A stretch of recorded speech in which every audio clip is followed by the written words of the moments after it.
Bon dia a tots, benvinguts, que això fa goig tot el teatre ple de gent, la veritat. Ahora vos presentaré els tubers y a Laura. Comenzamos la serie de mesas con los 5 finalistas del 6º Premio Tuber Menalosporum de Morella Negra com la Trufa 2022. Ellos son Pius Fransoy, que está aquí, María Gómez, Nagore, Edu, Dani y Laura. Eduardo Fernán López aspira a ganar el premio Tuber Menalosporum con La Dentellada, una novela negra ambientada en Zamora. Este historiador del arte y gestor cultural compatibiliza su labor de escritor con el trabajo en la revista Cronos Historia. María Gómez es periodista y desde hace un año también escritora.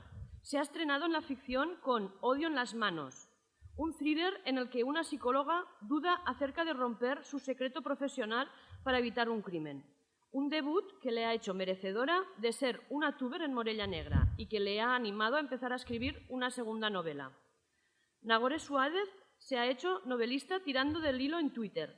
La popular red social le granjeó notoriedad gracias a un hilo de suspense que tuvo 1,5 millones de impresiones y un relevante premio.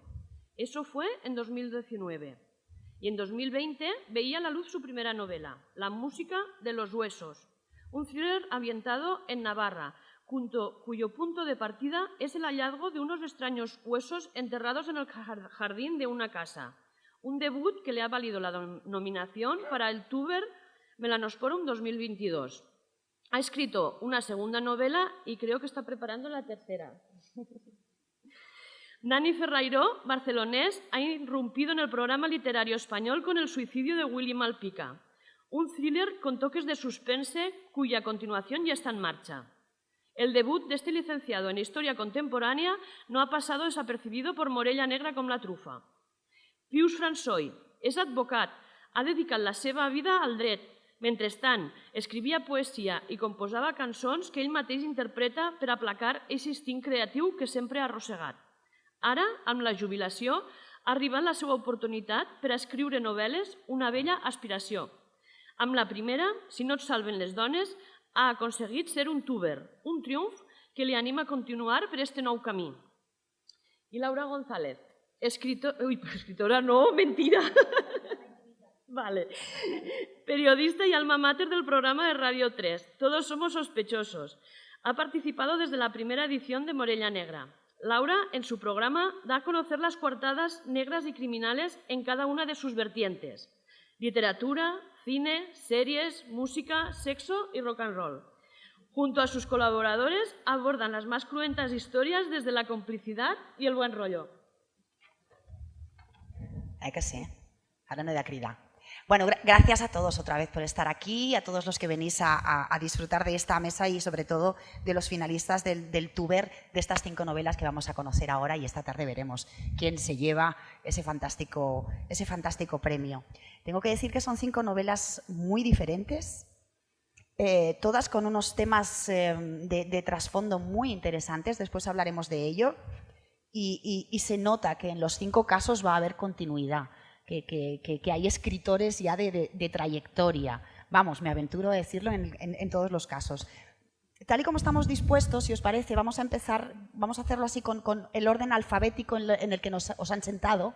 Empezaremos con Dani, entonces. Bueno, vale. me toca. Te toca a ti primero, ¿vale? El suicidio de Willy Malpica, me he hecho unas notas para ubicarme un poco y para que no nos perdamos. Si os parece, haremos unos minutillos de cada una de las novelas para que conozcamos el argumento, la sinopsis, el punto de partida. No vamos a hacer spoiler. Seguro que cuando os las compréis y las leáis las vais a disfrutar, pero así las conoceremos un poco y después, si os parece, hablamos eso, ¿no? de la aventura y de la valentía de adentrarse en este mundo de la literatura. La osadía. Absolutamente. Vamos, me parece demasiado además. Dani Ferrairó, licenciado en Historia Contemporánea. Vamos con el telón de fondo porque El suicidio de Willy Malpica es una saga o va a serlo, la trilogía, mejor dicho. No, trilogía. No, me saga. gusta hablar de Vale, trilogía. dejámoslo ahí. Pero sí que hay un nexo común o un lugar que es el Barbarossa Beach Bar, que me gustaría que me contaras primero de todo qué es ese lugar y cómo te inspiras, porque creo que aunque en esta primera historia es eso, es un lugar en el que confluyen una serie de personajes, suponemos, y ya vemos en la lectura, que va a ir ganando, ¿no? que va a convertirse como en el centro de todo. Exacto.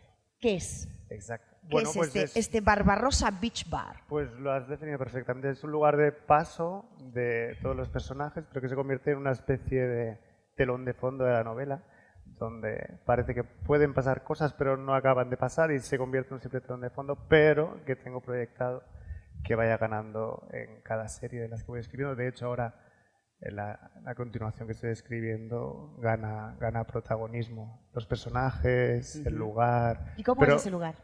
el lugar es un lugar de, bueno, de amables delincuentes, me gusta llamarlo así, de antihéroes, digamos, de alguna manera. Y sobre todo, para mí lo que le daba a mis personajes era un pasado común y eso les daba volumen de manera inmediata solo por eso. Donde mi protagonista, el policía e investigador, también forma parte de eso y al proceder de ese origen de amables delincuentes se convierte automáticamente en la oveja negra. Entre ellos es un poquitín el mundo al revés, ¿no? El policía, el bueno, o el que se supone que es el bueno y tal. Entre ellos es la oveja negra, ¿no? ¿Tiene un punto de partida o estás inspirado en algún bar en concreto, en algún lugar, verdad? Que sí, esto lo has sí, contado sí. además en otras entrevistas, Bueno, y nos de gustaría hecho, conocer también cuál es ese lugar. Barbarossa Beach Bar, tal cual. De hecho, trabajo allí y me inspiró totalmente. Sí, sí, sí. Sí, sí, no, las muchas experiencias que he vivido allí, mucha gente que he conocido. No replico ningún personaje de la realidad, no me interesa eso, me interesa la ficción. Pero sí que tomas apodos, tomas formas de ser, cosas que ves y luego las ficciones las exageras y las llevas a la ficción. Vale. Era un poquitín la idea. O sea que después cualquier parecido con la realidad va a ser coincidencia, vas a tener que Absoluta, justificarte. absoluta coincidencia, sí. No. Bueno, alguna anécdota por ahí la maquillo, pero y más que tengo guardadas, pero no. Nada real. No apunto, no señalo a nadie. En las primeras páginas del suicidio de Willy Malpica, ahora iremos con los temas y con las tramas que van a confluir en una, ¿no? Pero vamos a conocer a personajes, a Rasta, a Sara, después a Lola, a los protagonistas, digamos, ¿no? A Lola. ¿Por dónde empezamos? ¿Con quién? Porque cuando empiezas la lectura no es a los protagonistas a los que conoces primero, sino que empiezas con las escenas, ¿no? Que suponen que son el preludio de esta historia. No sé si podemos empezar también así, con esta cronología, para que... Bueno, en realidad me da igual. Yo la pensé... no quise... Hay dos protagonistas, pero no quise darle más importancia a uno que otro, Lola y Tito Vegas. Lola y Tito. El policía, el inspector de la criminal y la periodista de Crónica.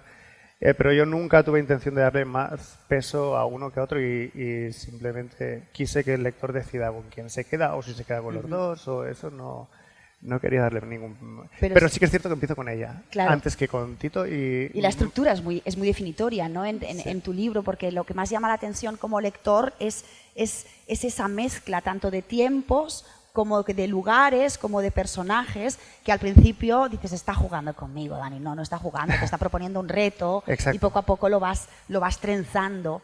Y ahí está la gracia, exacto, ¿no? La gracia es que fuera un puzzle y sobre todo que el lector al principio tuviera la sensación de pérdida que tiene el protagonista. El protagonista está perdido y quería que el lector lo acompañara en eso. No es gratuita la estructura, no es porque sí.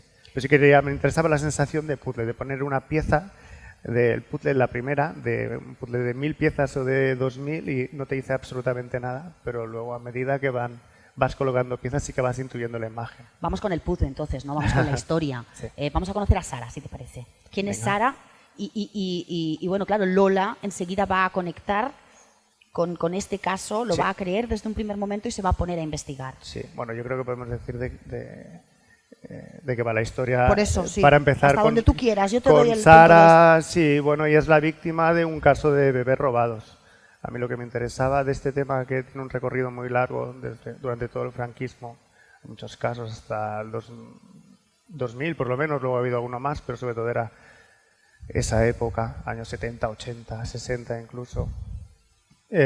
olvidarme de que eso ha pasado durante muchos años, y hay muchos casos y muy documentados, y situar ese caso, el de ella, que es una mezcla de muchos casos, en la actualidad, para tener esa mirada de sorpresa ante este hecho, ante esa aparición ante un bebé robado, ¿no?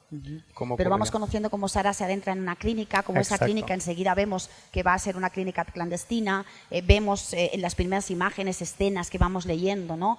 Que hay una religiosa por ahí, después conectamos con el presente, Lola conoce el caso y enseguida se adentra, y entonces es esa alternancia de presente y pasado y ese poco a poco que va desgranando los hilos de este caso y nos va sumergiendo en ello, que esto sería como una de las partes. Sí. Y luego está la otra, que es la que da título a la novela. Exacto. ¿Qué nos puedes contar de Willy Malpica? De Willy, bueno, todo arranca con él, pero muy poquito, porque bueno, es un tío, nada más empezar la novela, tal como dice el título, pues, bueno, aparece muerto y, bueno, todo apunta a un suicidio y toda la novela juega con la posibilidad de que sea o no sea un suicidio y hasta qué punto está conectado con todo lo demás que hablamos, pero claro, eso ya lo dejo ahí, eso ahí no puedo entrar, claro, no puedo hacer un spoiler ahí. No. ¿Qué otros temas que no hayamos citado y sin explicar la historia forman parte, ¿no? de la lista de planteamientos o del retrato que ofreces a través de esta historia? Por ejemplo, la corrupción o las corruptelas también. La corrupción tampoco entro mucho en la sororidad femenina, por ejemplo, ¿no? En el caso de Lola Esto sí, esto me interesaba respecto a Sara, que hablabas antes, por la valentía de una aparente víctima, que lo es de hecho, pero no es solo eso no la define, siempre no me gusta mucho reducir ni en la vida real ni en la ficción a un personaje a un solo rasgo. Creo que es muchas más cosas, seguro, buenas y malas. Nosotros ayer hablábamos de que todos llevamos un psicópata dentro, ¿no? Pues sí, pues yo pienso lo mismo. Reducirlo a víctima, reducir a ese personaje solo es víctima, y no. Sobre todo, le parece a Lola, en esa conexión que tiene con ella, que es una mujer valiente, sobre todo y por encima de todo. De la misma manera que para mí a Lola, como la veo yo y como la quería definir, es una mujer sobre todo y por encima de todo libre, y eso tiene mucho que ver con su origen motero, ¿no? Y ese bar y ese...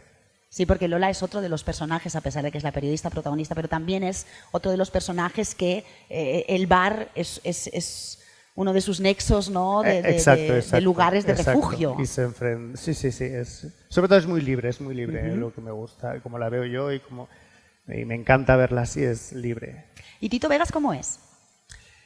Tito Vegas es o está, el hecho de estar lo define también, lo hace ser, absolutamente perdido. Es un tío que creo mucho en buenos y malos. De hecho, su afición al cine western va un poquitín por aquí, ¿no? El villano y el héroe. Y eso es un poquitín superstición. Reducir un poquitín a las personas a bueno o malo, eso lo hace equivocarse en casi todo lo que hace. Quería que este protagonista no fuera para nada el tío que lo sabe todo, que averigua, que no es el tío que debería averiguar, y es el tío que más perdido está de todos. Quería hacerlo bastante imperfecto, y creo que eso lo hace humano, y yo quería ir más por ahí. No sé hasta qué punto lo consigo en la novela o no, pero era mi idea. Yo, a modo de resumen o de notas destacadas a propósito del suicidio de Willy Malpica, sí que diría esto, ¿no? O sea, las tramas que van confluyendo, esta trenza que me parece bastante interesante, cómo narras y cómo mezclas los tiempos presente y pasado y cómo se va recomponiendo el puzzle. Bueno, la novela negra, y en diferentes, creo que casi todos los casos tiene eso también, ¿no? De puzzle o de collage. Luego hablaremos, ¿no? De lo que propone el género, el juego que ya de por sí propone el género, ¿no? Y las normas. Pero sí, estas dos tramas que confluyen, bueno, os lo vais a pasar muy bien leyendo El suicidio de Willy Malpica. Gracias. Vamos con La dentellada. Eduardo Fernández López, historiador y gestor cultural. Voy a proponerte lo mismo, o sea, empezar como un poco escena a escena. En la primera escena vamos a conocer a un tal Elías Raposo que sale de la cárcel, que después vamos a ampliar, pero no vamos a decir mucho de él. ¿Pero quién es? Sí, Elías Raposo es el típico delincuente chanchullero que va enlazando una tras otra y, bueno, al final acaba escarra de presidio. Pero, bueno, él sale de la cárcel en el puerto de Santa María porque esta novela transcurre prácticamente de manera íntegra en Zamora, pero tiene diferentes pinceladas en lugares que en mi vida han tenido mucha importancia. Yo viví muchos años en Cádiz, estudié allí.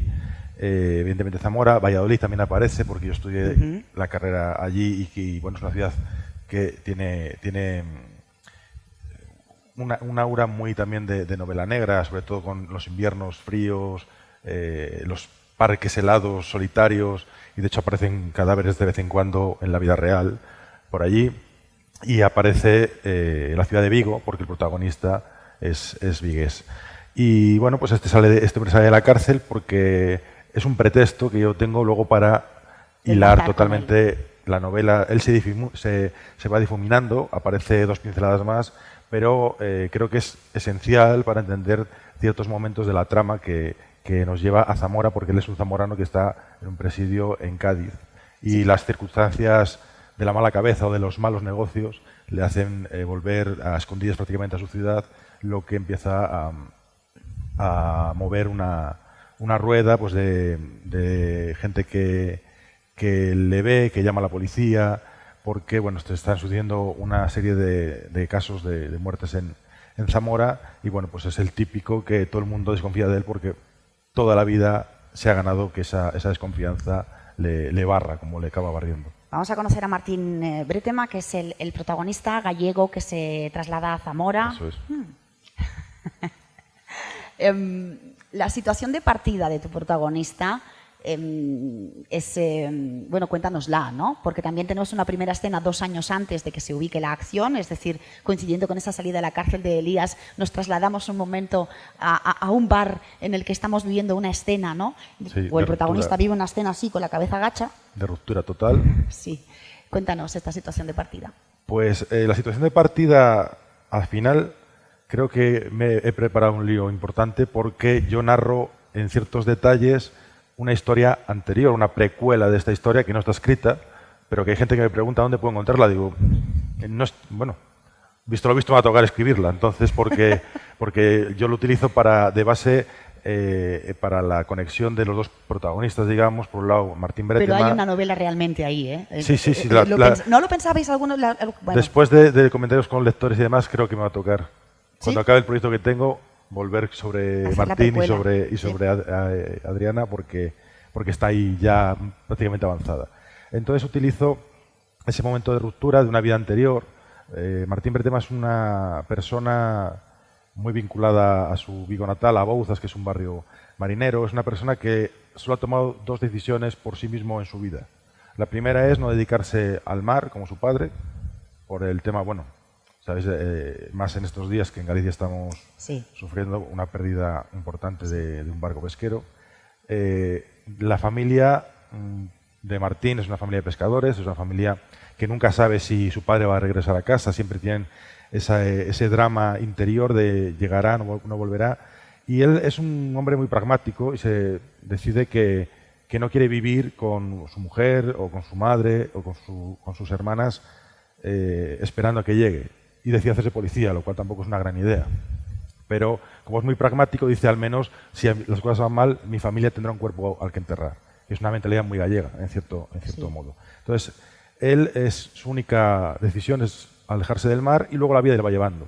Él va a hacer sus prácticas a las afueras de Barcelona, luego va a ir a Ferrol, va a estar trabajando con la sección de droga de Ferrol, luego va a volver a Valladolid porque le va a llevar la vida y su mujer va a encontrar un trabajo allí, va a tener un hijo porque su mujer quiere, y se da cuenta de que se está dejando llevar y de repente conoce a Adriana y decide romper con todo, toma su primera decisión real y le sale pues bastante mal.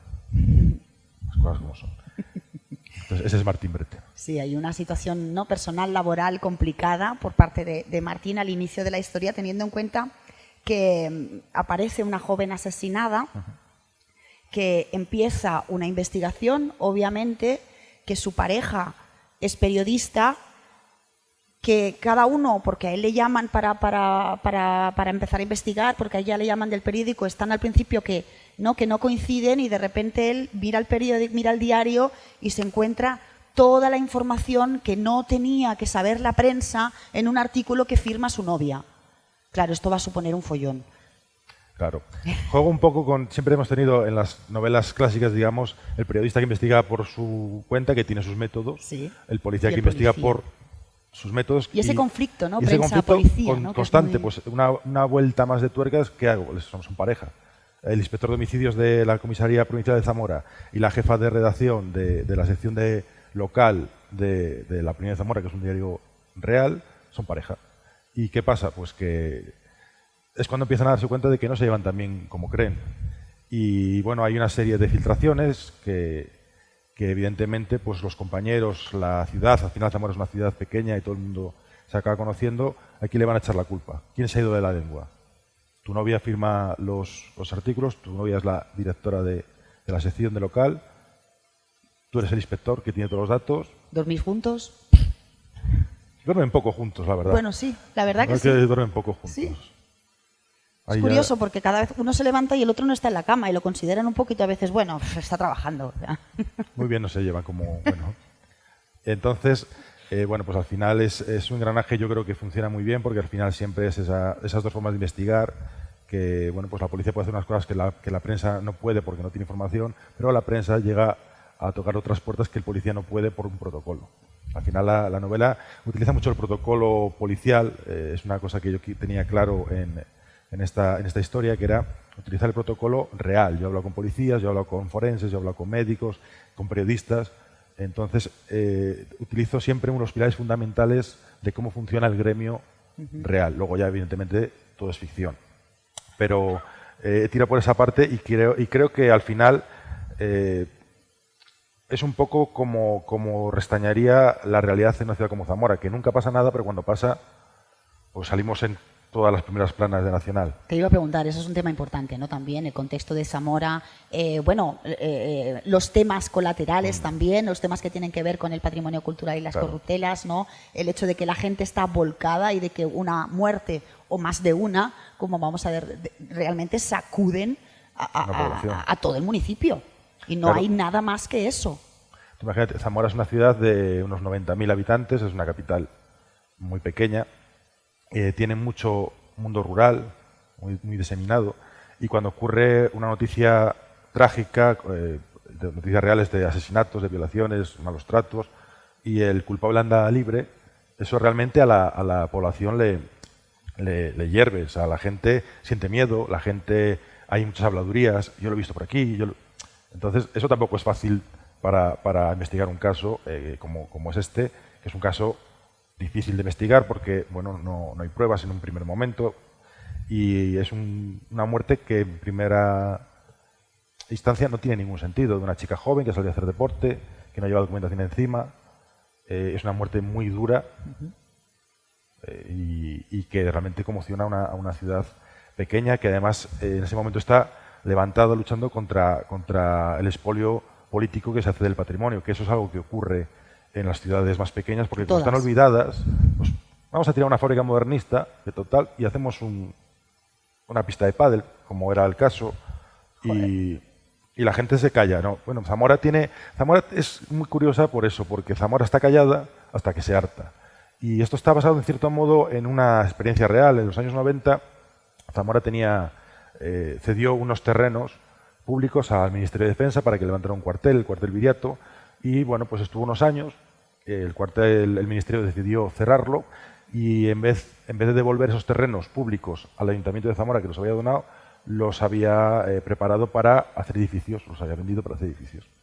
¿Qué ocurre en Zamora? Pues empieza una quedada pacífica para rodear el cuartel, para pedir que esos terrenos reviertan en la ciudad porque son suyos, y el Ministerio dice que no. ¿Qué hace Zamora? Ocupa violentamente el cuartel y expulsa a los militares y consigue que esos terrenos hoy en día sean el campus Viriato, que es el campus de la Universidad de Zamora. Entonces Zamora es muy tranquila hasta Que le tocan. que deja de serlo. Claro, claro. Entonces es un poco lo que vuelvo a un homenaje a esa gente que consiguió que tuviéramos universidad, porque posiblemente si no es por eso Zamora no tendría campus universitario a día de hoy. Ofreces un retrato muy interesante de lo que es de Zamora o lo que es el comportamiento, ¿no?, social Sí. en una ciudad pequeña. Se conecta el caso de esta aparición de esta chica con el pasado, con un caso 20 años atrás. Vamos a conectar también el personaje ese que aparecía al principio, que salía de la cárcel. Vamos a ver qué tiene, qué sentido tiene, cómo evoluciona la relación entre los dos protagonistas, cuáles son los límites de una pareja normal o una tóxica, por ejemplo, que es Muy otro tóxica. otro de los temas, ¿no?, que vemos perfilado. Dilemas ético-morales también, ¿no? Yo me planteaba, bueno, ¿vale todo por publicar? Hay unos cuantos temas muy interesantes en la dentellada, pero yo antes de pasar a María sí que me gustaría preguntarte por la dentellada, el efecto físico en el protagonista. Yo la dentellada es un efecto físico que le produce a Martín Bretema cuando sabe que está haciendo algo mal. Es el pepito grillo ese que todos tenemos o deberíamos tener, que por desgracia no todos tenemos o tienen, que es cuando sabes que estás cruzando un límite, estás haciendo algo mal, te estás equivocando, es ese malestar interno que a él le llega a doblar. Él siente como se le clavan los colmillos en el vientre y sabe que la está cagando directamente. Y no sabe por dónde va a salir, pero sabe que lo está haciendo mal y sabe que le va a repercutir o profesionalmente o personalmente, como acaba ocurriendo. Y es ese sentimiento constante que siente en momentos críticos. El primer momento es cuando se está produciendo esta ruptura al principio de la novela, pero lo va a seguir sintiendo 2 o 3 veces a lo largo de la historia, y es, digamos, esa luz de faro que le guía y que le dice, por ahí no. A veces le hace caso, a veces no. Bretema es especial, ¿eh? Bretema es un tipo... Sí, Bretema es especial. Y también lo es Ana García de la Serna, la psicóloga que protagoniza hoy en tus manos, María, que nos adentra en el fantástico, oscuro y desconocido mundo de la psique, a través de un tema que creo que también conoces bien, ¿verdad? Porque has elegido la psicología como tema para Hoy en tus manos, tu primera novela. Sí, bueno, lo primero, bon día a tothom y buenos días. Es un súper placer estar con vosotros y escucharos. Estaba ahora aquí metida, quiero ir a Zamora ya. O sea, en cuanto me vaya de Morella me voy a Zamora. Sí, pero sí, la psicología a mí me fascina, me interesa muchísimo. Yo tuve ahí como un dilema importante cuando quería elegir qué estudiar, porque me gustaba mucho y luego, por casualidades de la vida, estoy rodeada de psicólogas en concreto, además, de mujeres psicólogas también muy fascinantes, fuertes, que además han tocado diferentes palos de la psicología. Mi madre ha estado muy enfocada en el mundo de los niños. Tengo una muy buena amiga que se encarga de ayudar a las supervivientes de violencia machista, psicología penitenciaria en otro caso. Entonces, es un tema que mi propia terapeuta, que es un pilar importantísimo en mi vida. Recomiendo que todo el mundo vaya a terapia, el que no esté yendo, que vaya también después de ir a Zamora al terapeuta, porque es lo mejor que yo he hecho en la vida, ¿no? De coger esas herramientas, ¿no? Y al final es un poco lo que yo me he dado cuenta, hablando también pues, con todas ellas, para documentarme para la novela, que es cómo son capaces de encontrar esas herramientas para desgranar eso tan difícil que es nuestra mente, ¿no? Y eso tan complejo. Y sobre todo eso que es esa línea fina entre, antes decías, todos tenemos un psicópata dentro, pues probablemente sí, ¿no? Y probablemente lo que hace que separe esa frontera entre, hacer algo que se nos puede haber pasado a todos por la cabeza en algún momento, o decir, bueno, no, mataría a esa persona o arrasaría con eso, pero me voy a quedar aquí. Entonces, sí, el mundo de la psicología me fascina mucho y es casi un protagonista más de la novela. Ana, en todo caso, la protagonista es una joven psicóloga que el punto de partida también, creo que en la gran mayoría de las novelas hay un punto de partida, ¿no? Hay una situación inicial de los protagonistas que están como en una especie de nuevo comienzo. Uh-huh. Al menos bien unos cuantos de ellos. No tanto en tu caso, Dani, pero en los demás sí. Por eso me miras así raro. Eres el rara avis. Pero Ana sí que está en tomando las riendas, ¿no? Sí. de un negocio que prácticamente no ha elegido. Sí. Bueno, sí. Ana, como nos pasa a todos, tiene un run dentro que hasta que no se siente a hacerle frente no va a saber exactamente qué le está sucediendo, pero que sí que fue como algo muy determinante para no ejercer lo que ella pues realmente soñaba, que era ser terapeuta, ser psicóloga. Entonces trabaja en un departamento de recursos humanos en una gran multinacional del audiovisual, que es un poco el guiño que yo le hago a mi profesión. Y sí que por circunstancias, que no vamos a desvelar ahora, se enfrenta a su primer día en una consulta, que es la de su madre, con una paciente, ¿no? Entonces sí que es ese primer comienzo que yo creo que nos puede sentir a todos muy reflejados en lo que es afrontar por primera vez pues, tu trabajo cuando eres novato, ¿no? Que bueno, todos aquí somos un poco novatos, entonces yo creo que nos podemos sentir así. Y es un gran reto, porque yo sí que he pensado siempre mucho en bueno, todo el sector en realidad de la salud, ¿no? Esa responsabilidad que tienen cuando nosotros nos sentamos, desde el médico de cabecera al que le dices me duele aquí y él tiene que saber, a en este caso todavía más, que es que me duele aquí, ¿no? Hay algo que está palpitando fuerte y en este caso concreto, que eso sí lo podemos desvelar porque es el punto de partida, no sé si te voy a desvelar algo que me ibas a preguntar, espero que no, o sea, pero es ese la primera paciente. Claro, la primera paciente, que en este caso es Rosario, que además es agente de la policía, se sienta frente a frente con Ana en ese primer día de consulta, con esos primeros nervios, con todo lo que conlleva ser novata, y le confiesa que pretende cometer un asesinato porque siente odio en las manos, ese odio que digo que todos hemos podido sentir, ¿no? Ella dice no solo que lo siente, sino que lo va a hacer y que después pretende quitarse la vida. Entonces, claro, Ana tendrá que decidir si, pues, oye, llama a las autoridades y dice, oye, aquí hay alguien que pretende cometer un crimen, o a través de la terapia intenta no solo entender qué está sucediendo ahí, que yo creo que es una cosa muy importante que yo me he dado cuenta, ¿no? de cómo es muy fácil poner etiquetas y cómo hay una parte importante de entender qué está pasando, ¿no? Por qué alguien puede llegar a querer matar. Ahora que dices esto de las etiquetas, precisamente son muy de la salud mental también, ¿no? Y ahora creo que nos estamos un poco quitando de eso, de bueno, la gente no es TOC, o es esto, o es lo otro. Claro. Puedes tener alguna patología o tener un comportamiento que te ha llevado a eso, pero eres muchas cosas más. Totalmente. Somos poliédricos. Y todas esas facetas y esa búsqueda, ¿no? En los traumas del pasado, los efectos de la violencia, por ejemplo, o del machismo, son los que van componiendo. Y es por donde tú vas también en esta historia. Totalmente, y en esa labor de investigación que yo hice muy profunda previa a empezar a escribir, que bueno, en realidad es un poco a lo que yo me dedico en mi día a día, ¿no? Como periodista yo me documento mucho sobre algo y luego escribo, sea para mi guión de radio, mi guión de tele o lo que sea. Aquí luego ya he tenido el punto de ficcionar algunas partes, pero en esa parte de documentación que era muy importante con ellas, con las profesionales, yo me he dado cuenta de, por un lado, lo generoso de su trabajo, que es, ya te digo, ponerse a nuestro servicio para ayudarnos, ¿no?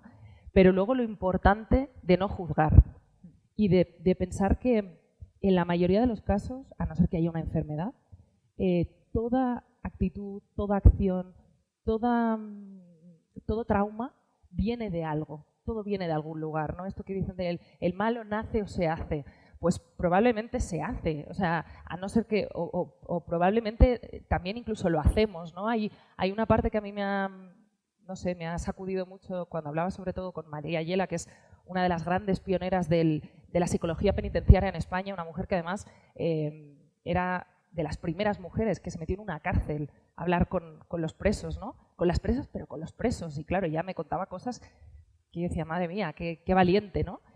Y ella me decía, claro, es que es muy fácil que nosotros metamos a toda esa gente allí y miramos hacia otro lado, ¿no? Y esto es algo que hacemos en sociedad y algún día nos tendremos que plantear de qué sirve que metamos a la gente que en un momento dado o sea, sé que suena un poco fuerte porque hay crímenes que obviamente son tremendos, pero claramente cometió un error, ¿no? O sea, en un momento dado decidió ir por el camino malo, que no lo justificamos, pero sí nos deberíamos plantear qué valor tiene meterlos ahí y que 25 años más tarde, o 20, o 15, o 10, salgan, ¿no? Entonces, ¿qué trabajo tenemos que hacer para que eso no se repita, ¿no? Entonces, ella me hablaba mucho de todo eso, pero sobre todo del trabajo tan importante que hacen al hablar con ellos.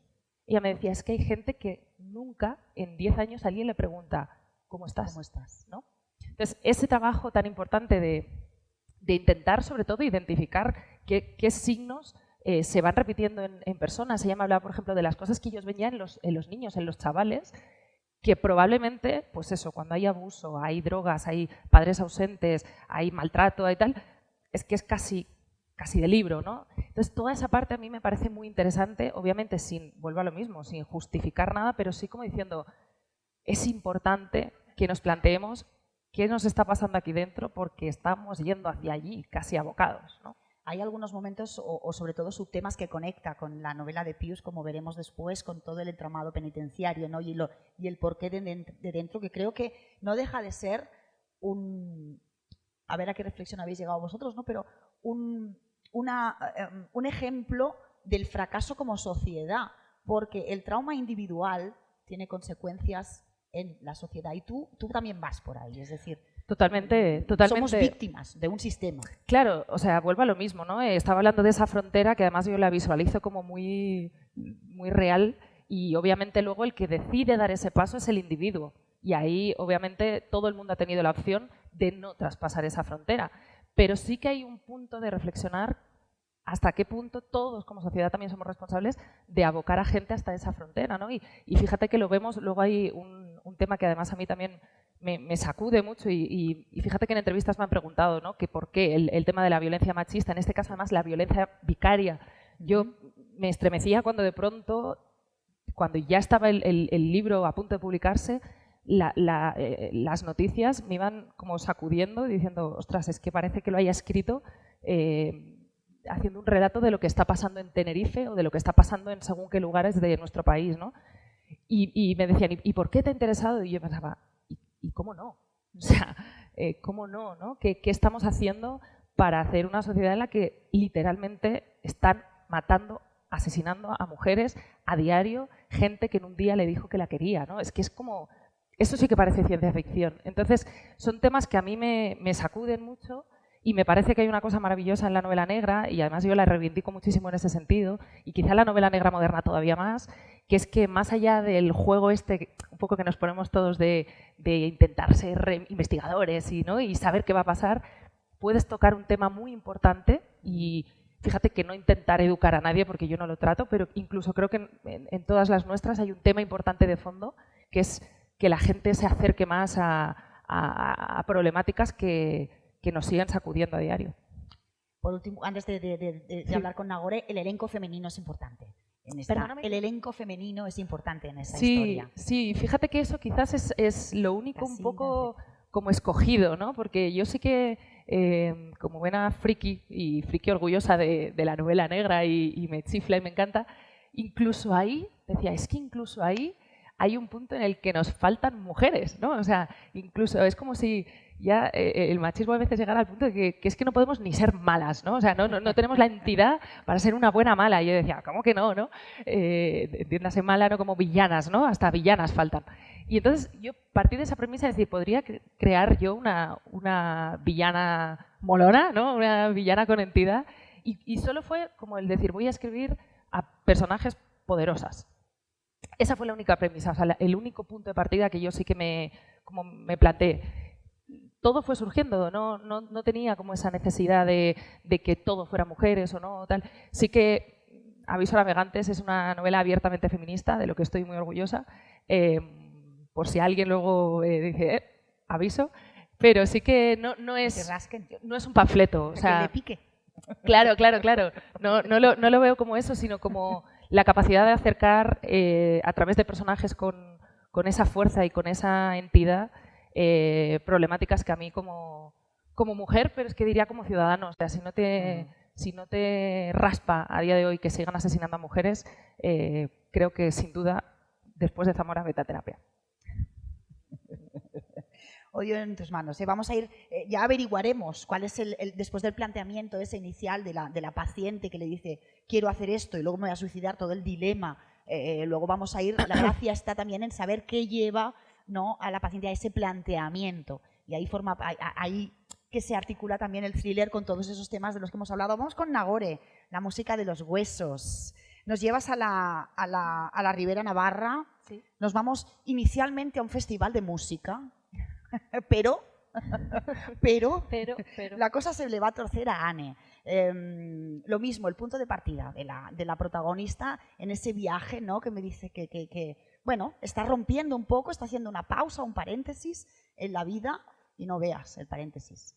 Efectivamente, bueno, Anne empieza en un momento vital también de cambios, ¿no? Está en una situación parecida a la que decía, de un trabajo con el que no se siente completamente identificada y, bueno, viviendo también esa crisis que yo creo que estamos viviendo mucha gente joven, en la que no terminas de encontrar tu sitio, no sabes dónde estás, no sabes a dónde vas, no te pagan, te pagan poco, mal.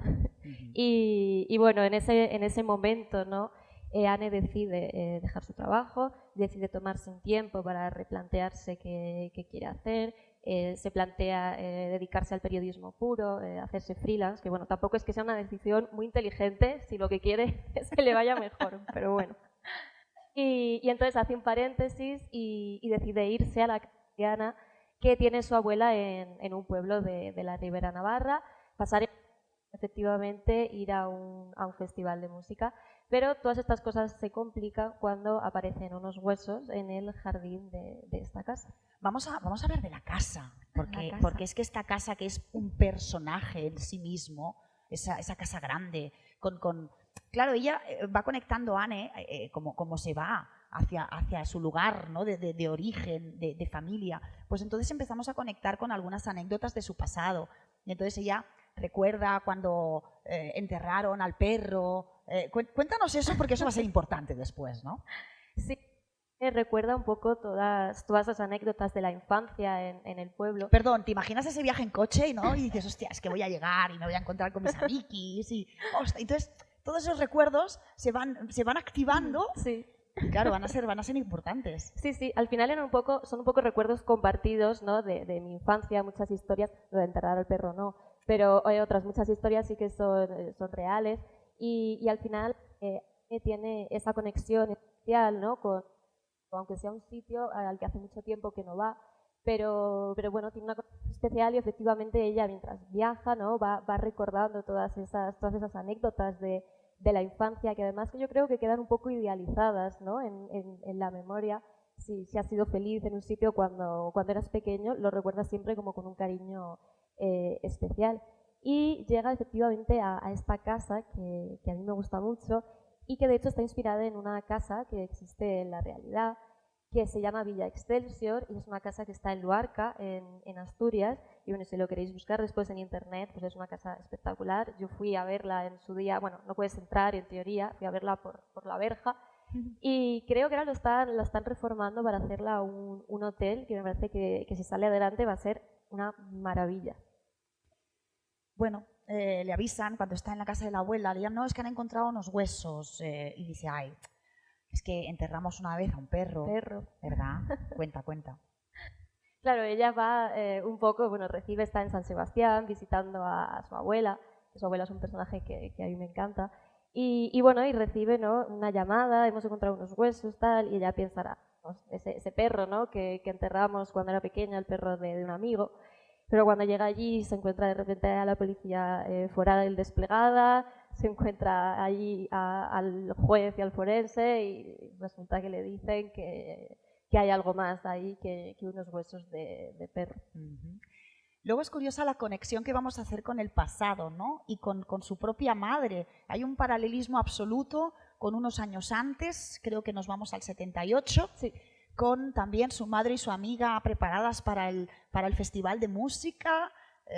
Bueno, sí. es un juego que te has pasado bien. La verdad es que sí, bueno, la historia transcurre en dos líneas temporales, en la actualidad y en 1978. En la actualidad, pues eso, conocemos la historia de Anne, y en el 78 conocemos la historia de su madre en esa misma casa y durante ese mismo festival. Y la verdad es que fue una parte que fue muy divertida de escribir, ¿no? Recrear un poco, sí que es cierto que aunque intenté que fuera fiel, se me iba un poco, ¿no? a ese estilo americano, ¿no? Ahí pensando un poco en la familia y Charles Manson y demás, pero sí, efectivamente están estas dos historias que, bueno, luego evidentemente en algún punto pues confluyen. Van a confluir y no vamos a contar. Como temas también de telón de fondo, pues también es una localidad pequeña en la que la aparición de los huesos claro, va a hacer que todo el mundo empiece a hablar, empiece la rumorología, aparte todo el mundo se conoce, ella de hecho la prota conoce al policía que daba la casualidad que iban al cole, por ahí va a surgir también algo. Háblame de estos flecos que acompañan a la historia principal. Al final, en un pueblo, ¿no?, se viven las cosas de una forma diferente, todo el mundo se conoce, la información viaja de una forma especial y muchas veces también se transforma, se magnifica. Y también es interesante, ¿no?, me parecía interesante un poco explorar pues esa relación entre los personajes, que al final inevitablemente en un pueblo pequeñito te conoces con todo el mundo, si es que no eres primo de la mitad, porque a mí me pasa, voy con mi abuela, mira, pues esta es tía tuya, y yo no lo sabía, pero lo es. Entonces eso también es muy interesante, ¿no?, pues porque te permite jugar eso mucho con cómo se transmite la información, qué sabe cada uno, qué cuenta cada uno. Que callan. Todo el mundo tiene historias y tiene secretos. Así como otros elementos que aparecen en el mundo del vino, por ejemplo, que se agradece muchísimo. La banda sonora, inevitable, en tanto que el contexto y el nexo de unión entre las dos historias es un festival de música, pues hay mucha banda sonora, hay mucho rock and roll, hay esta conexión, como decías, en la historia que nos lleva al pasado. Es verdad que hay un rollo, la familia, Charles Manson y por ahí, pero luego también hay mucha gente buena, ¿eh? Todo el mundo, me da la impresión de que todo el mundo tiene un porqué o una justificación para sus actos. Es decir, en tu novela todo el mundo es bastante bueno. ¿Sí o no? Sí. Podríamos decir que sí. Hasta cierto punto sí. Pues efectivamente el mundo del vino me parecía muy interesante porque al final la novela está situada en la zona de la Ribera Navarra, que es una zona que es bastante menos conocida que toda la zona del norte, que es toda la zona pues, de bosques, del Baztán, de Irati, pero la zona de la Ribera es más bien llana, no hay muchos árboles y lo que hay es mucha huerta y mucha bodega, porque es una zona que está pegando a La Rioja y entonces la denominación de origen de ese vino es vino que es ya Rioja, y hay muchas bodegas conocidas. Y entonces me parecía interesante pues tratar el mundo del vino y bueno, y también el mundo del campo, aunque sí que es verdad que eso lo he desarrollado más en la segunda novela. Vamos por el tiempo, más que nada, vamos con Pius.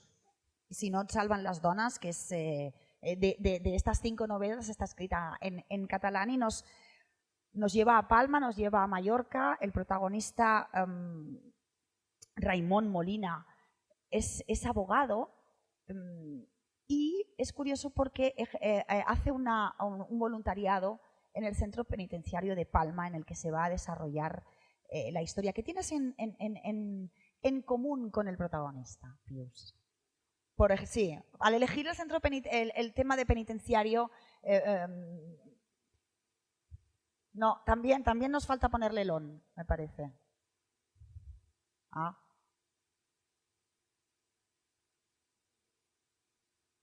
Allà posa un. Hola? Ara sí. Bueno, o mejor dicho, ¿quién es Raimon sí, directamente? Quiero decir que yo no soy abogado.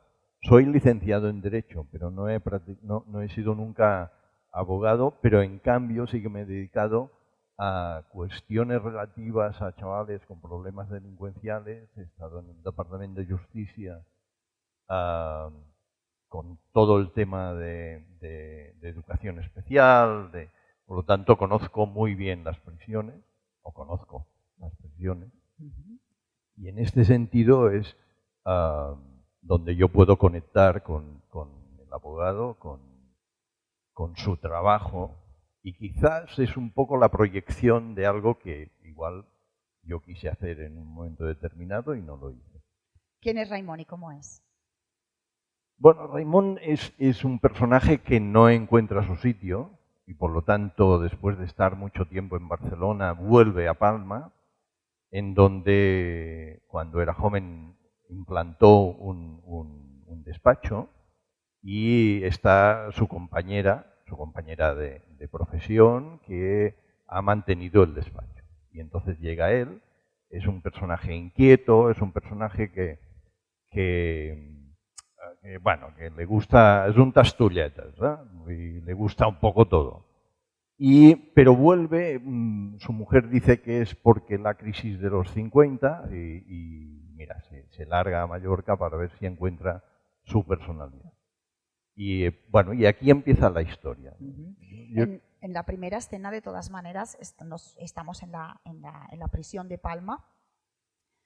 Bueno, él hace un voluntariado ahí, ¿no? Pero la primera escena es Mamadou. Cuéntanos, Mamadou. Sí. Bueno, a ver, yo en esta historia quise hacer converger varias situaciones. Una de ellas es que yo pienso que a veces en la vida real, la vida que nosotros conocemos, es una, pero en el fondo hay otra más de bajos fondos que además la viven personajes que son públicos, pero que al mismo tiempo en esta vida social que nosotros tenemos se barrejan, se juntan situaciones absolutamente mafiosas y que en la novela situaciones que son puntuales llegan a destapar situaciones de mafia, y eso es lo que me interesaba, ver cómo desde una situación normal, de un abogado que a través de una situación de violencia doméstica que se produce, se va destapando toda una serie de cuestiones importantes. Li cedeixo. Bueno, mentrestant us vaig explicant així 5 cèntims de Si no et salven les dones, si et sembla bé, perquè hi ha aquesta primera escena, ho dic perquè ara ens recondueixis, perdón. En una primera escena estamos en la prisión de Palma, está el funcionario que está como ¿no? pasando por las celdas y revisando, haciendo la revisión del turno, que no sé cómo se dice. Esto es el recuento, perdón. Y pasa por la celda de Mamadou. Mamadou, no dices nada, vale. Dice, uy, ¿qué pasa aquí? Vuelve para atrás. Mamadou, ahora nos va a contar Pius quién es o lo poco que sabemos de él, ¿no? Es un interno, pero es que está muerto. No ha contestado porque está muerto. Y ese es el punto de partida, ¿no? Es el punto de partida porque entonces el protagonista va a recordar porque el protagonista está haciendo un voluntariado. Ostras, es verdad, este chico de Senegal hace unos días que no lo tengo por aquí. Entonces conecta con algo que le dijo, ¿no? Exacto. Ubícanos tú en la historia. Claro, me interesaba presentar que las pensiones, todo y tener, yo creo que en este momento han evolucionado mucho y se trabaja para la reinserción, para la vuelta.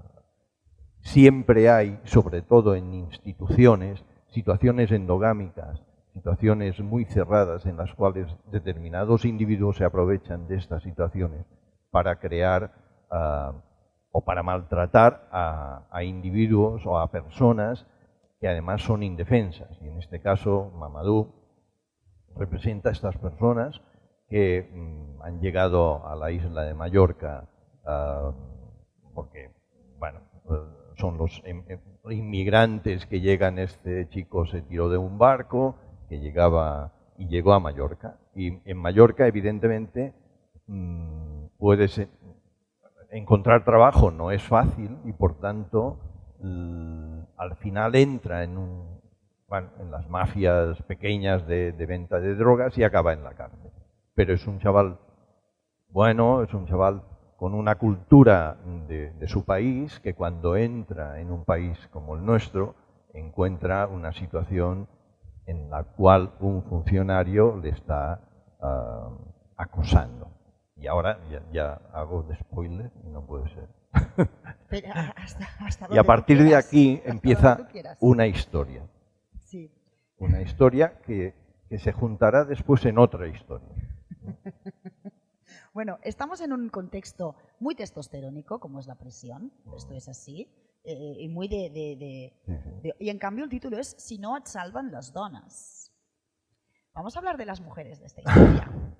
Entonces, Bueno, porque yo pienso que el mundo el mundo lo salvan las mujeres, y així ho penso.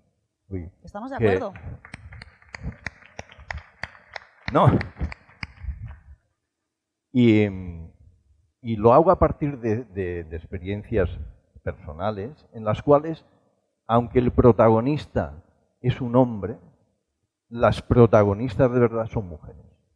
Quienes solucionan la vida al Raimon son las mujeres, le salvan. Sí, es que Le hay- salvan primero cuando es niño y le salvan después cuando ya es mayor, porque él se mete en líos, porque no sabe parar, porque, bueno, y después siempre encuentra una mujer que en un momento determinado no es que le salve materialmente, aunque una sí, pero sí le salvan espiritualmente, y voy a acabar. Al final, veuràs tu. Sí. No és que no tingui ganes de parlar, però... No, però el Pius Fresnoy és veritat que no vol explicar gaire cosa de la novel·la, és No, veritat. no, si vol jo No. l'explico. No hace falta. Faig la pel·lícula. Es verdad que vale mucho la pena siempre adentrarse en las historias y a partir de ahí encontrarse las sorpresas y los temas principales, ¿no? Así que os desvelaré que bueno, el mundo penitenciario, que es lo que estamos hablando, ofreces un retrato muy concreto. Al principio ya nos dice, ya nos advierte, porque aunque vamos a ver cómo hay gente que abusa de su poder y de otros y bueno, y hay corrupción, etcétera, ya nos dejas claro que como en todos sitios y como en todos los estratos y como en todas las profesiones hay gente buena y hay gente mala. Es decir, no estás diciendo es que aquí pasa todo esto y solo aquí. Eso nos queda claro, pero sí que es verdad que es un retrato del mundo penitenciario muy interesante, también del efecto del machismo en la mujer, bueno, y en la sociedad en general, ¿no? De las consecuencias y de la lacra que supone, de las pocas oportunidades que a veces puede tener alguien por el hecho de su condición, de su lugar de origen en ese sentido, ¿no? También. Claro. Es verdad que, de todas maneras, sí es verdad que la novela quiere destacar este mundo penitenciario, no es el objetivo. No. ¿Cuál es el objetivo? El objetivo yo creo que es lo que decía antes, es a partir de hechos muy concretos destapar una realidad. La realidad del sistema penitenciario, en este caso, de las personas que llegan a nuestro país y que además no tienen ningún apoyo para desarrollarse, para ser ciudadanos de pleno derecho, que después la mayoría de ellos acaban, no la mayoría, perdón, pero un tanto por ciento importante acaban en las prisiones. Y por otra parte, me interesaba destacar lo que es la violencia de género, que en este caso yo la destacaba como una violencia que no es la violencia aquella que siempre piensas, ¿no? Es de poca cultura, no, es la violencia que se da en una persona que es una licenciada en biología, que además es una persona que tenía un brillante currículum y que es sometida por su marido hasta perder la personalidad. Y de estos dos hechos, es decir, de personas que al final sufren un tipo de violencia, es de donde parte toda la historia, ¿no? Y esta historia que acaba después... Convergiendo. Sí, pero acaba y después continuará. Sí, es una trilogía. Tengo Exacto. entendido, ¿verdad? O sea, que esto va a continuar. La segunda ya está escrita. Muy bien, vamos a conocer más de Raimon, pero en todo caso eso, destacar también el papel de Elena en la novela y el personaje también. Bueno, así a nivel general, quería que conociéramos las 5 novelas, que son las que una de ellas y uno de los autores serán el ganador de esta sisena edició del premio Tuber Melanosporum. Mucha suerte, pero antes de... ¿Tenemos algunos minutos más? 5, bueno, pues... Uno por cabeza. Wow. Sí. Pero Bueno, enhorabuena, valientes. ¿Qué os ha llevado, ¿no? Hablarnos sobre esta pulsión que os ha impulsado a escribir y a escribir estas 5 pedazos de novelas? ¿Y cómo os sentís? ¿Es como estar en un precipicio? ¿Está uno, como dicen a veces, ¿no? El parto ya está, disfrutando del momento? Contadnos. Queremos empatizar con vuestras emociones. ¿Cómo nos sentimos hoy o cómo nos En general, cuéntame lo que... Por el hecho de estar nominado, por el hecho de haber acabado, si sabe uno cuándo acaba o nunca acabas de corregir. No. Por hecho, estar nominado encantadísimo. Además, yo desde que recibí la llamada de Jorge, que transmitía ya como mucho cariño y o sea, se agradece mucho el reconocimiento, pero al final es una labor que haces tú en tu casa, escondido en tu rinconcito y luego, o sea, se agradece muchísimo, la verdad que sí. O igual que cuando hablas con un lector, le ha gustado, ¿no? O te critica, o dices, coño, ¿no? Le dedico un momento a eso que tú has hecho, eso es impagable. Eso es impagable. ¿Qué os movió? La pulsión. Algunos ya habéis contado un poquito, ¿no? Esa necesidad que teníais, porque aparte todos tenéis cierta, de alguna manera, conexión y mucho interés en el tema que planteáis. O sea, que hay una pulsión ahí primaria que era inevitable, ¿no? Llevarla al papel. Bueno, yo llego a la novela negra por la historia, en cierto modo, y por la novela social. Siempre me ha interesado mucho la parte olvidada, los nadies que decía Eduardo Galeano. Y me parece que esos nadies que están apartados, que no nos encontramos, que no nos encontrábamos en la literatura, por ejemplo, del siglo XIX, sobre todo, que yo soy especialista en el XIX, y son una parte fundamental del engranaje, para lo bueno y para lo malo de la sociedad. Entonces, si no existiera esa parte olvidada, la parte, es eso, lo que nos encontramos en la prensa diariamente, no existiría. O sea, para que haya malos tiene que haber buenos y viceversa. Entonces, siempre yo llegué a ese punto por novela política, novela social. La novela negra siempre ha recogido la historia de países en los que los libros de historia todavía no podían escribir. Por ejemplo, los Apadura, tenemos a Manuel Vázquez Montalbán. Entonces, yo llego a ese punto. Yo parto de ese punto de la novela social por la historia y llego a la novela negra. Y creo que la novela negra es una máquina maravillosa para sacar a la luz cosas que en la prensa muchas veces no salen porque es cierto. Tenemos la prensa al final es un negocio. Tiene detrás un montón de publicidad. Hay que tener mucho cuidado con las públicas para no molestar a ciertas personas. La novela negra, sobre todo si empiezas como yo, te da igual, no te van a partir la cara por la calle. O sea, no te puede pasar que te pases de frenada y un día te encuentres a 2 armarios en la puerta y te digan, ¿es usted Eduardo Fernández? Venga un momentín, que le voy a explicar una cosita. Pero bueno, entonces tienes esa oportunidad, de siempre dices, es totalmente ficticio, nada de lo que se parezca. Bueno, está Carlos Quínez por ahí, ¿verdad? Sí. Porque creo que él más de una vez ha dicho, ¿no?, que precisamente como periodista, que ha escrito muchas veces explicando realidades y a veces utiliza la novela y la ficción para darle, ¿no?, esa apariencia y poder soltar realmente, bueno, parte de sus conocimientos. Ahora no lo ubico, pero me ha parecido verlo en algún momento. Luego ya en su mesa ya nos contará también. Y te ahorras muchas demandas también. Claro, ¿ves? Te ahorras demandas, claro está. Bien. Y bueno, en cuanto a la situación, pues eso, el ser finalista del Tuber Menos por cuando me llamo Jorge igual, me dio una alegría enorme porque yo soy consumidor de festivales. Siempre como lector, siempre desde abajo, y el poder llegar a un festival como Morella Negra y no solo llegar a hablar de mi novela, sino como finalista es un premio para un novato que, bueno, lo comentábamos ayer, hace 7 meses tenía un texto en un cajón y, bueno, ahora estoy aquí. Entonces, ¿qué más quieres? ¿Verdad? María. Pues total, en eso coincido totalmente. Yo creo que hay un punto también muy, muy bonito que se premia a los novatos, ¿no? Que yo además reivindico mucho la juventud infinita, que además digo que es un estado de ánimo, da igual la edad, es un espíritu, ¿no?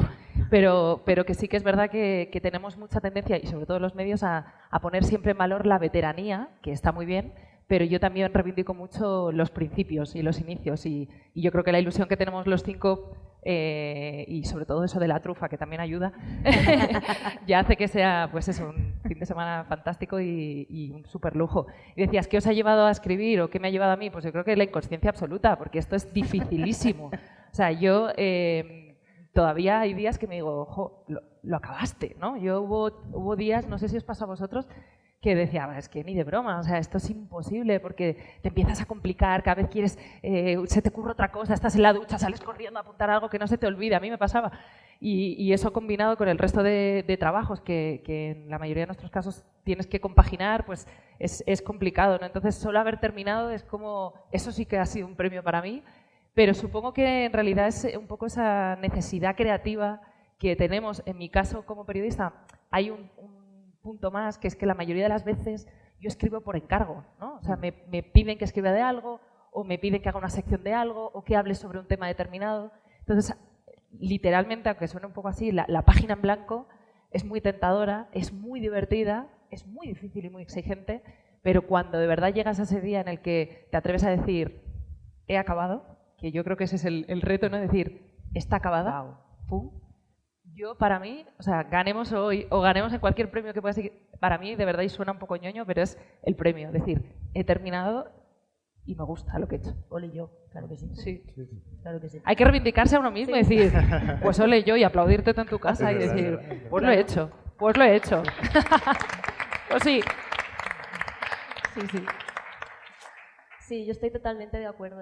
Además, ser escritor normalmente es un trabajo muy solitario, es un trabajo en el que estás tú, el ordenador, tus libretas, tu pizarra, pero tú con tus 1000 cosas, tú soñando con los personajes, tú saliendo de la ducha a las 2 de la mañana apuntando ideas. Y es un trabajo que da mucha satisfacción llegar a ese punto en el que se comparte, que es al final la finalidad, ¿no? Que lleguen a los lectores. Entonces, cuando terminas, cuando llegan los lectores, cuando estás en un festival, ya sea nominado a un premio, que es una maravilla, o simplemente compartiendo en un festival, además después de que, bueno, yo el primer libro lo publiqué en plena pandemia, entonces el contacto con los lectores fue muy poquito y seguía siendo una cosa muy solitaria, muy pequeñita, y poder otra vez estar compartiendo, estar haciendo eventos con compañeros y con lectores, pues me parece también un premio maravilloso, la verdad. Pius, unes paraules. Jo comparteixo molt el que hem dit y hay una cuestión que yo me divertí mucho haciendo la novela. Vaig patir molt, pero me divertí mucho porque además los personajes en un momento determinado me daban por saco porque tenían vida propia y yo le decía, no, que no, y él, que sí, y al final siempre aparecía algún personaje por ahí que me cogía más protagonismo del que yo quería, pero decía, bueno, doncs fes, no? Fes. ¿Tú mismo? Sí, ¿Tú mismo? me divertí mucho, vaig patir molt, porque al final siempre las últimas páginas son las, no sé qué os pasa a vosotros, pero cerrar la novela siempre es muy complicada, però sí. I l'altre és que el vaig escriure en la meva llengua. I això algú em va dir un dia, perdona, però parlo en català, algú em va dir un dia, per què escrius en català si en castellà seria més universal? Jo, en principi, li vaig dir per donar feina als traductors. Però no, jo escric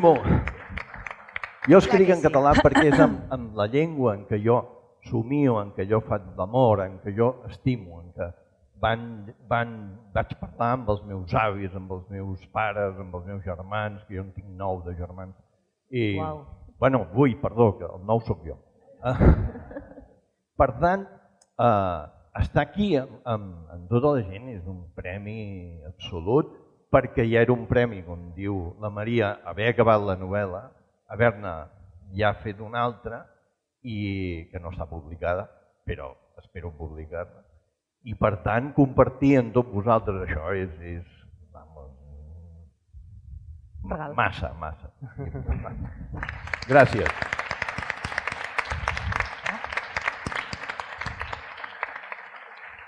Bé, doncs crec que ho deixarem aquí. Jo vull donar les gràcies també a la Canyeta Literària, al Jorge, una vegada més al Ramsès i al Consistori, a tota la comunitat Morella Negra i a tots vosaltres per aquest cap de setmana fantàstic. Leeros las novelas, los vais a disfrutar, son temas completamente diferentes. Hay algunas cosas que es verdad que hay temas que pueden reaparecer tocados de diferente manera en uno u otro.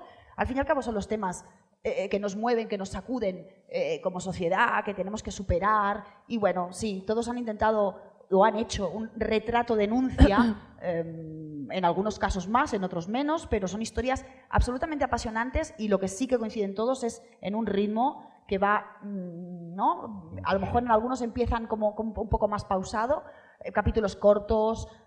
Se nota que ya somos generación, todos, independientemente de la edad, generación audiovisual, que hemos crecido y que se ven las imágenes de todo lo que vais leyendo. Lenguajes directos, así como estoy diciendo, como un poco, que creo que más o menos son cosas que os unen, digamos, y bueno, y calidad literaria estupenda. Así que nada, disfrutar de los 5 tuber y mucha suerte esta tarde. Qué bien. Gracias. Gracias.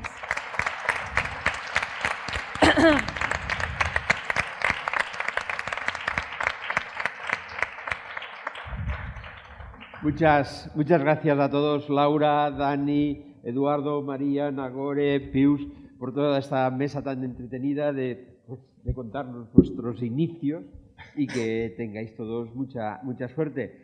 Ahora tenemos la librería aquí al lado en el ayuntamiento, podéis comprar los libros de ellos y de todos los autores que tenemos aquí, y ellos sí que nos firmarán libros detrás de la librería, abajo en la lonja, allí podéis que os firmen sus libros.